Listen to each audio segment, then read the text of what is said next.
Bonjour et bienvenue sur Technapa, la Tech à Papa. Alors aujourd'hui, encore une petite vidéo avec la Uniformation GK3 pour tester différents matériaux et de différentes marques avec cette imprimante résine. Donc on l'a vu dans des bonnes conditions dans la première vidéo, elle imprime très bien.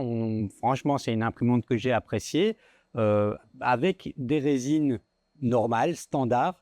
Et je voulais un petit peu essayer avec tout ce que j'avais sous la main comme résine. Donc, c'est parti, je vais imprimer plein de petites choses et on va regarder un petit peu comment est-ce qu'elle se comporte.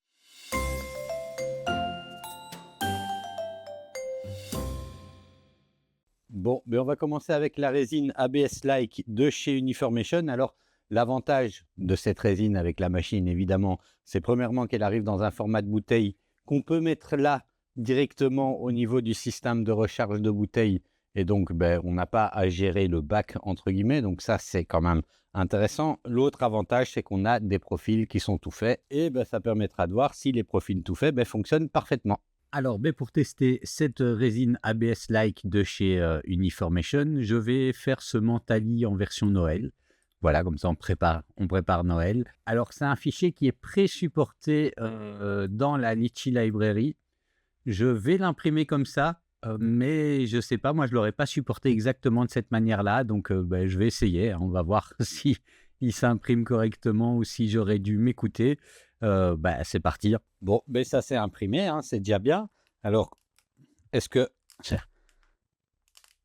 ça se retire pas super facilement? Je pense que j'aurais dû descendre un peu l'exposition. Et voilà le résultat. C'est sympa, donc je vais un petit peu le poncer, nettoyer, puisqu'il y a quelques points qui doivent être poncés, et le mettre en couleur. Bon, voilà le résultat, hein. Comme vous pouvez voir, moi j'aime bien peindre comme ça avec une couleur unie un petit peu bronze. Ça donne un effet très sympa une fois que c'est mis en peinture.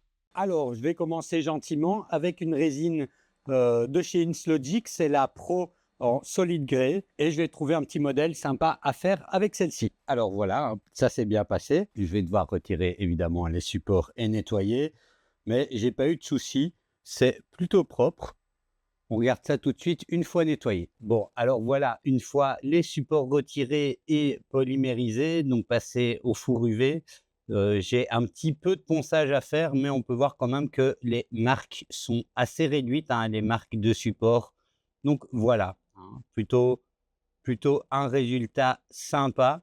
Bon, alors pour le test d'après, on va essayer cette XVN50. Donc c'est une résine qui est polyvalente d'un point de vue mécanique, et qui permet donc notamment d'avoir une sorte de résistance à l'utilisation. Donc c'est parti. Alors voilà, hein, donc j'avais besoin d'imprimer en fait juste ceci, hein, cette petite pièce. Celui-là, je l'avais déjà. Donc c'est pour un deuxième support de bobine, mais il faut l'attacher donc sur un petit support comme ça, en bas, hein, quand on en met un deuxième. Et je l'avais besoin, donc voilà. Je vais imprimer celui-là. Et donc voilà la pièce, hein. Alors je vais lui mettre ses supports et c'est parti. Alors voici les paramètres d'exposition, enfin les paramètres globaux, hein, avec cette résine-là et donc la GK3. On a un temps d'exposition un peu important, mais c'est dû à la résine, hein, en elle-même. Alors ça s'est imprimé, là encore je vais nettoyer puis je vais voir si ça s'est bien imprimé. Bon, alors ça s'est bien imprimé. J'ai toujours un petit peu du mal avec les supports à ne pas laisser des petites marques, hein. Je suis trop conservateur, je pense, mais ça s'est bien imprimé et c'est solide. Bon, il n'y a plus qu'à voir si ça rentre bien dedans. Ça rentre bien dedans. Ça a l'air d'être solide. C'est parfait. Alors maintenant, je vais essayer cette résine plant-based de chez Sunlu. C'est a priori pas le type de résine que j'aime bien utiliser, mais bon, hein, essayons-la. Et voilà, un plateau bien rempli. Donc, c'est un petit personnage de Cult of the Lamb. Alors ici, j'avais envie d'un peu changer et je voulais tester le nouveau Shitubox. Donc, au passage, je teste le nouveau Shitubox, bien que je préfère habituellement travailler sous Litchi, il paraît quand même pas mal. Voilà, donc ils disent que j'en ai pour 5 heures d'impression, c'est parti. Et voilà ce que ça donne. Donc, c'est plutôt sympa. C'est pas la résine que je préfère, hein, c'est une résine à base de plantes. Voilà, je la trouve un petit peu difficile à calibrer. J'ai mis un petit peu de temps, mais le résultat est plutôt sympa. Bon, alors maintenant, je vais tester avec cette résine de chez Frozen, la Aqua Mist Grey. C'est une que j'aime bien utiliser habituellement. Un petit peu cher, mais j'aime bien. Donc, ben, testons-la. Bon, et pour cette résine, ben, je vais faire ici ce buste de Geralt de Rive version Henri Cavill. Alors, évidemment, je vais les vider, hein, parce que sinon, j'en ai quand même pour beaucoup trop de matière, et mettre les supports, etc. Et voilà ce que ça donne. Donc, ben, il n'y a plus qu'à imprimer, hein. Bon, alors voilà, ça semble s'être imprimé. Donc, ben, je vais nettoyer tout ça et on regarde ça juste après. Et voilà le résultat, hein, comme vous voyez. Ça a bien fonctionné, c'est très très propre. Bon, alors, pour la suite, encore une résine de chez Inslogic. Ici, c'est la Oak, donc c'est une couleur cyan. Et voilà, ben, pour tester cette résine Oak de chez Inslogic, je vais imprimer ceci, hein, le Churchill. Alors, ben, j'ai préparé ça, donc je suis ici sur la GK3. Et au niveau des paramètres, eh ben, j'ai ceci, donc 1, 8 de temps d'exposition, 30 de temps d'exposition pour les couches de base. Enfin bref, je vais partir sur cette logique. Bon, et voilà. Bon, moi, j'aime bien la résine de chez Inslogic, donc c'est une belle résine. Et puis, j'aime bien cette couleur-là. Donc, moi, c'est une des résines que je retiens pour moi. Alors, pour le test suivant, eh ben, je vais tester avec ce Red Wax de chez Sunlu. Et on va imprimer des choses petites, hein. Donc ici, ben, c'est petites poules, enfin un coq et 2 petites poules qui ne sont pas très très grandes. Ça nous permettra de voir si ça imprime aussi bien en petit qu'en grand. Bon, alors voilà, un petit coq. Donc ça peut être intéressant, hein, d'imprimer sur des grandes tailles, mais c'est aussi intéressant de voir les capacités de pouvoir imprimer en tout petit en gardant des détails. Donc ici, c'est le petit coq et on a des toutes petites poules et ça, c'est bien imprimé. Alors, c'est plus difficile à montrer à l'image, mais voilà. En tout cas, on voit la couleur, c'est plutôt sympa. Passons au suivant. Alors, le suivant, c'est ici de la résine transparente de chez Inslogic. Alors, c'est pas non plus quelque chose que j'utilise régulièrement, donc mais voilà, j'étais curieux de le tester. Bon, alors, pour tester du transparent, on va faire un petit diamant, hein, comme ça, voilà. J'ai trouvé un modèle simple de diamant. Je vais pas les vider, hein, on va le garder plein. Ici, je l'ai fait à peu près à 4 cm de haut. Je vais évidemment lui mettre des supports. Alors, je change d'imprimante, c'est mieux. Voilà, la GK3 avec la résine transparente de chez Inslogic. Et il est occupé de faire son slicing, j'en ai pour 2 heures. Donc, on se voit juste après. Et voilà un joli diamant, hein. Donc, comme vous pouvez voir, ça marche. Ça marche bien. Bon, alors je continue mon exploration des différentes résines avec cette GK3 avec alors c'est de la Water Wash standard solide beige de chez Sunlu. Personnellement, j'aime pas les Water Wash pour plein de raisons. Et la meilleure raison, c'est que beaucoup de gens se trompent dans le processus de gestion du Water Wash. Ce n'est pas une résine propre qu'on peut laver sous l'évier à l'eau courante sans difficulté, puis laisser partir ça dans l'évier de la cuisine où on bouffe et dans les égouts, hein. On peut utiliser de l'eau plutôt que de l'alcool isopropylique, mais on doit le faire avec le même sérieux et le même post-traitement qu'on fait avec de l'alcool isopropylique, donc des seaux séparés, voilà, et on n'évacue pas au tout venant les déchets liés au post-traitement. Voilà, petit message voilà, à dire, mais sinon, je ne suis pas acheteur personnellement souvent de la Water Wash, mais on va voir la qualité avec cette imprimante. Et voilà, pour tester cette résine beige de chez Sunlu, donc pour les paramètres, j'ai ceci, donc il ne demande pas un temps d'exposition énorme, hein, 1,4 ici. Voilà, donc je vais imprimer ce modèle, c'est Yennefer en version buste issue de la série télé. Et voilà le résultat. Comme vous pouvez le voir, c'est quand même très très propre. Bon, alors là, j'avais mis un peu de support donc sur les surfaces plates. Je me suis dit que j'allais poncer, donc je ne me suis pas cassé la tête. Je voulais être certain que ça tienne. Donc on a quelques points de support, mais pour le reste, c'est quand même super propre. Donc ouais, moi, je trouve ça sympa. Bon, on va maintenant tester cette Blue Grey, donc résine pro de chez Inslogic. C'est a priori une variation de couleur de celle qu'on a vue juste avant, mais comme ça, on voit la couleur. Bon, alors voilà, hein, ça s'est imprimé. Voilà à quoi ça ressemble. Donc une couleur standard qui fait toujours... Moi j'aime bien ce genre de couleur parce que c'est plutôt contrasté. On voit bien les choses quand c'est tout blanc ou tout noir. Moi voilà, je vois un petit peu moins bien.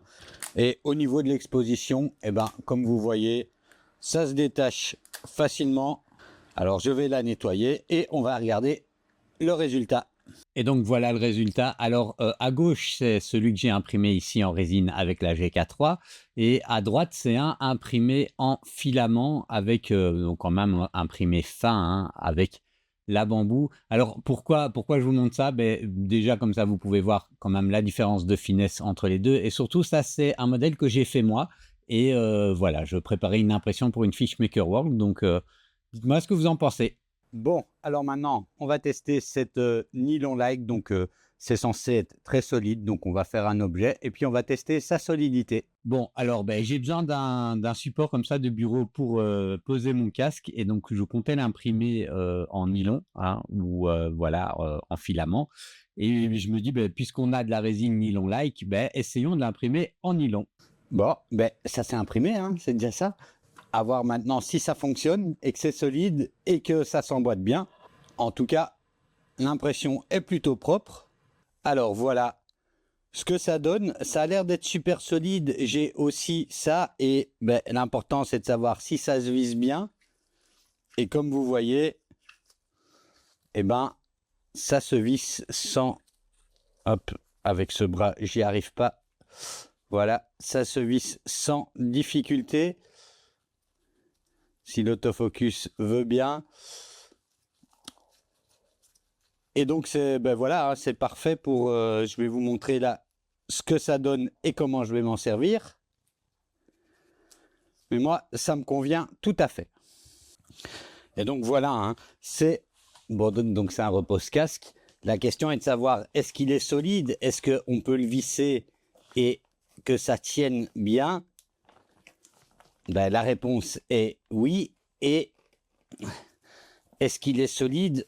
Alors, ma main droite n'est pas la plus forte, mais j'y vais de toutes mes forces. Et j'arrive pas, ça plie pas. Donc en tout cas, au niveau de la solidité, cette résine a l'air de faire son boulot. Alors comme on approche d'Halloween, ça me semblait approprié de tester celle-ci dans le cadre de cette vidéo. C'est une résine standard de la marque Redby. J'avais déjà fait une petite vidéo sur cette marque. Et ici, eh ben, elle est de couleur citrouille, hein, orange citrouille. Donc pour faire des petites impressions d'Halloween, c'est une couleur qui peut être sympa. Donc j'étais curieux de la tester et on garde ça là. Alors comme vous voyez, effectivement, hein, c'est de la couleur de la citrouille. On dirait de la soupe à la citrouille comme ça. Donc allez, c'est parti. Bon, la grosse citrouille a l'air de s'être imprimée. Alors je vais le faire égoutter un peu. Ça, c'est vraiment une des fonctionnalités que j'adore sur cette machine. Bon, alors voilà ce que ça donne au niveau de la couleur. Hein. Moi, la couleur, bon, elle est sympa. Et une petite décoloration, hein, ça c'est un petit point à savoir. J'ai pas bien nettoyé mon bac avant. Et donc, il y a un peu de la résine précédente. Enfin, il restait, je pense, dans un petit coin entre... Enfin, quelque part, un petit peu de résine. Et puis voilà, ça s'est mélangé. Donc, c'est un peu... Quand on change comme ça de couleur de manière assez radicale, il faut penser à vraiment bien nettoyer son bac. C'est donc une leçon pour moi ici. Bon ben voilà pour ce petit tour, ce petit florilège d'impression faite avec cette GK3. C'est également un retour d'utilisation, donc c'est pour ça que j'ai fait cette vidéo. Hein. Donc contractuellement, on m'a demandé une deuxième vidéo après quelques temps de retour d'utilisation. Je pensais intéressant de vous montrer différentes résines au passage, plutôt que faire chaque fois des vidéos pour présenter une résine. Comme ça, vous voyez aussi les rendus qui vous intéressent par rapport à votre usage. Et globalement, mon avis est toujours très positif sur la GK3. Alors, je sais et je rappelle qu'il y a eu pas mal de discussions et de sujets au propos de sa qualité il y a quelques mois. Et je sais que des gens avaient été déçus. Moi, je pense qu'ils ont corrigé la donne et que, en tout cas, la machine que moi j'ai reçue, j'ai vu absolument aucun problème. Elle fonctionne parfaitement. C'est vraiment une machine que j'apprécie vraiment d'avoir dans mon atelier. Celle-là et la Saturn, voilà, sont les deux machines résine que personnellement je pourrais recommander les yeux fermés. Voilà, dites-moi ce que vous en pensez dans les commentaires et puis je vous dis à la prochaine.